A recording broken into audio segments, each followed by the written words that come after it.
Երևան-Թբիլիսի-Երևան կամ Երևան-Բաթում-Երևան գնացքի տոմս կարելի է գնել նաև առցանց, որքան շուտ, այնքան էժան, ասում են հարավկովկասյան երկաթուղում։ Տոմսի գինը կախված է նաև վագոնի տեսակից։ 3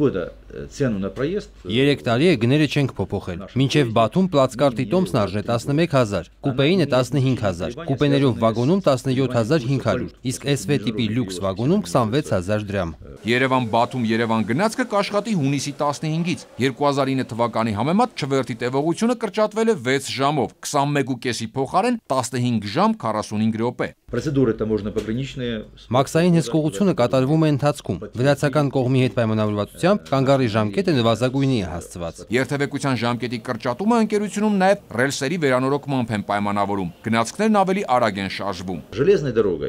Ընդհանուր առմամբ 345 կիլոմետր երկաթուղի ենք նորոգել։ Երբ ստանձնեցինք կոնցեսիոն կառավարումը, ուղղակի բարձրի վիճակ էր։ Ռեբեցը հիշեցնում է, որ 2009-11 թվականներին էլ Վորոնեժում հիմնանորոգել են Արմենիա միջազգային գնացքի 27 վագոն, 28-ն էլ նորոգել էին 2012-ին Երևանում։ Անցյալ տարի Երևան-Բաթում գնացքի կուպեներում ու ննջավագոններում Wi-Fi է գործարկվել։ Այս տարի գործելու է նաև բարձր հարմարավետությամբ կուպեներում։ Ինչ վերաբերում է հավանական Գյումրի, Կարս եւ Աբխազիայով Սոչի ուղղություններին, քաղաքական որոշում է պետք, ասում է տնօրենը։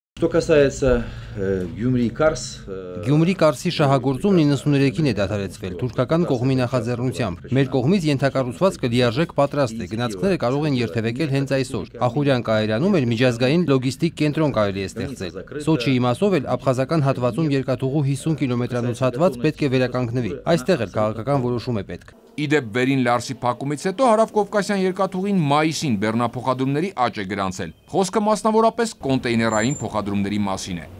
Արկադի Գրիգորյան, Արթուր Ունանյան, ժամը լրատվական։